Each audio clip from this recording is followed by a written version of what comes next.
Welcome, it's Gene from the Mavstar Observatory. Well, as you can see guys, again I've delivered on the promise. I've built some more magnetometers. One will be going to Bali, another one into California, and perhaps some one in Brazil and the other one for South Central Australia.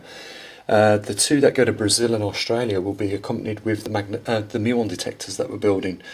But I had a right game over the last few days. I mean, I know these things aren't that technical, but you know, it's just making silly mistakes like I was yesterday that made these things, you know, run up till, you know, hours and hours of work on them. You know, simple things like, you know, when you put a wire on a board and you solder it.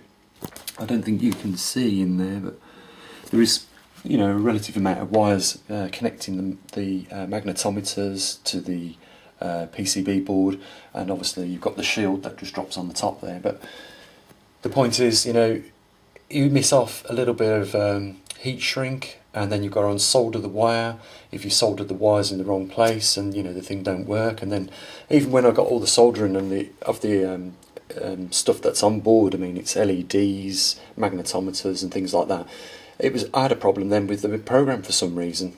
We couldn't get the LEDs to flash once it had transferred from the magnetometer to the PCB board and then to the SD card, a flash off the LED.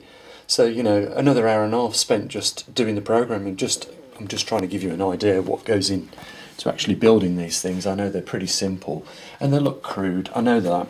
And one day, you know, we'll get a 3D printer together and we'll be able to make more professional boxes for these. But, you know, at the end of the day, the whole point of this was to get the equipment out in the field as cheaply as possible and as fast as possible and get the data back, and that's what we've got coming in now. Arizona is going to be coming online soon, hopefully Brazil, South Central Australia, and also we'll be sending one out to Bali.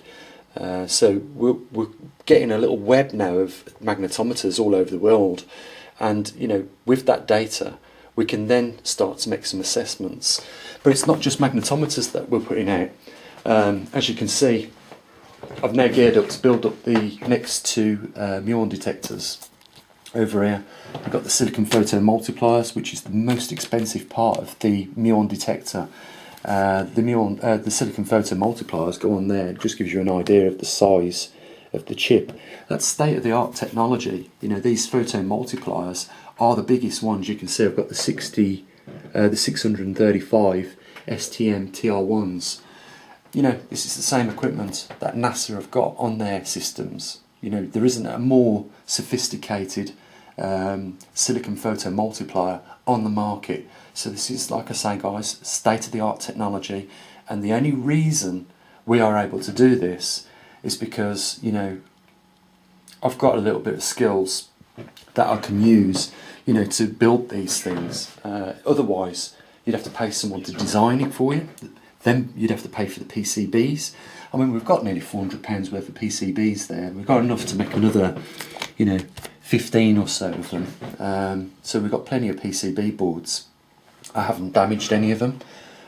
So, you know, I'm keeping, I don't leave them lying like that. Obviously, they get put in an airtight box with some oxygen absorber to keep them nice and clean. But this just gives you an idea of what sort of things you need to build these. Now, like I said, there's probably 60 different components that go on each one of these muon detectors, and that is involving resistors and capacitors that are, if I can show you, that sort of size. So if you compare where my finger is, you can see that these things are very minute, and in order to put them on the board you need a pair of tweezers.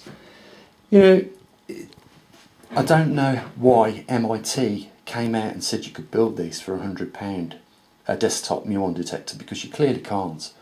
You know, if the silicon photo multipliers come in at £89 each, and we're lucky to get a supplier to supply them us in, you know, singles like we buy them, otherwise you'd have to buy 3,000 silicon photo multipliers. Yes, they would be a bit cheaper, but you'd still need to invest, you know, thousands of pounds.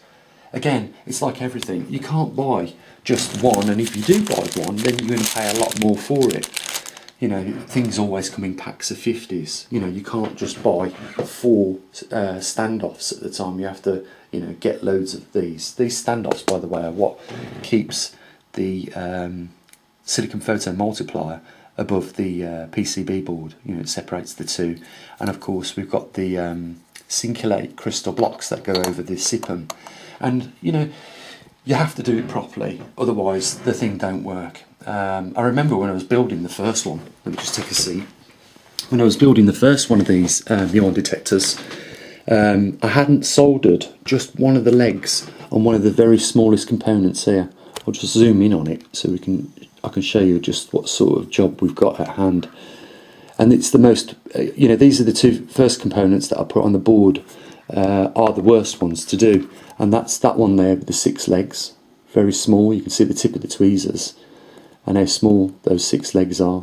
And then over here we've got another one with 8 legs on, and those are the two smallest components, other than, you know, the resistors. I'll just get one of these resistors out so you get an idea of the size of them.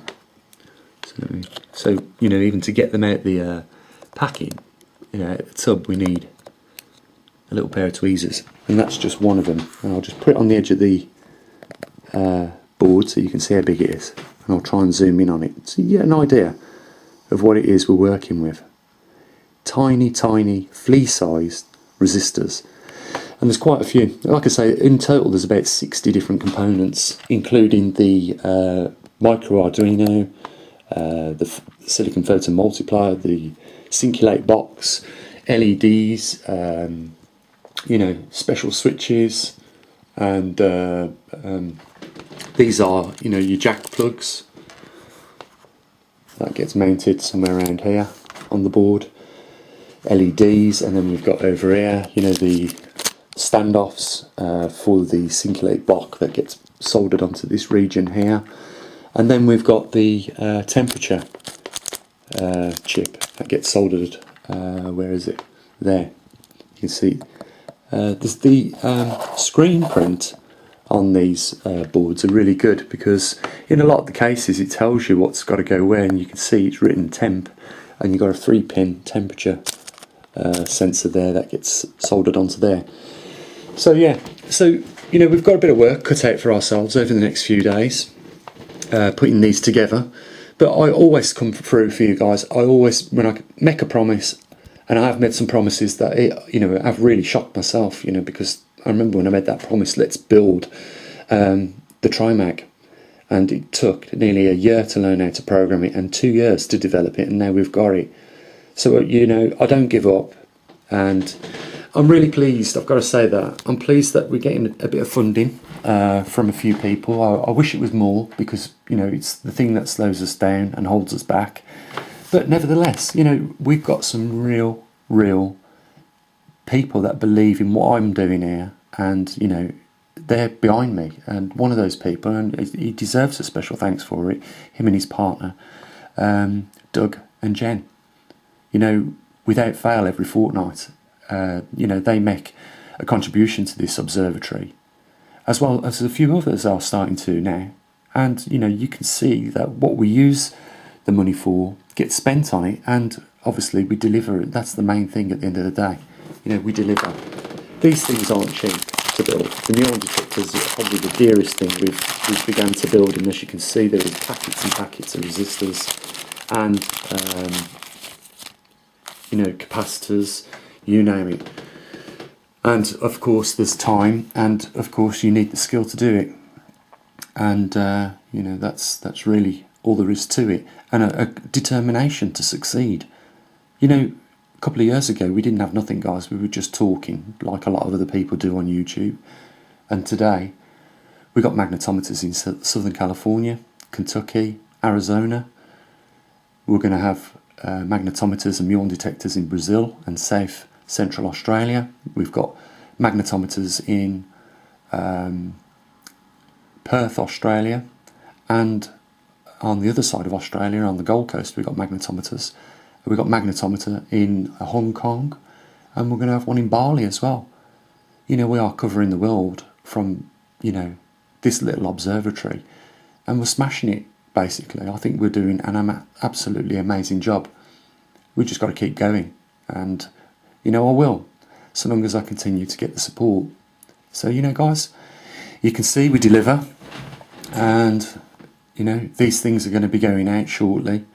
And as long as we keep the funding coming in, this is the main thing. And I know a lot of people don't like me talking about it, but simply we wouldn't be here where we are now if it weren't for other people helping.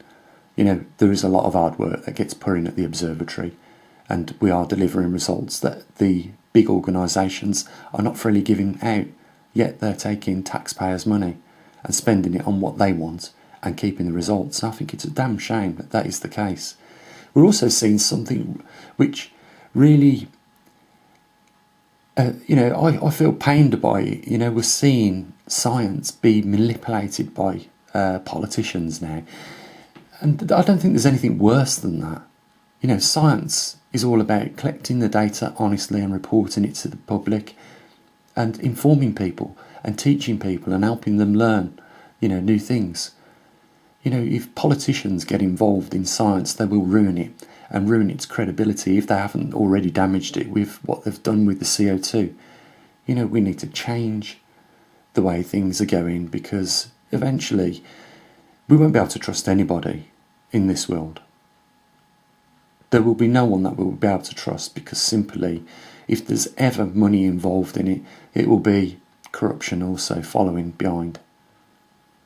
I believe, you know, I loved NASA when I was a younger kid, growing up. I loved that they had a space program. I wished that the United Kingdom had a space program like NASA. But they've had the funding cut severely. They haven't got, as far as I'm aware, a space program. You know, there's nothing that's replaced the shore. And, you know, they seem to be using Russian space vehicles to take up satellites and things like that. Can you believe it? You know, I want to see them return to being honest, trustworthy, and leading, you know, the frontier in space exploration. I really do. But, you know, they've got to clean up their act, these organisations. If they want the public to trust them and then support them, they've got to clean up their acts, guys. Anyhow, I won't go on. I just wanted to really show you that, you know, there has been a bit of work done over the last 4 days building the magnetometers, and we're now about to set up and get stuck into these muon detectors, and then we can get them all out in the field and working for us. So, you know, stick around, guys.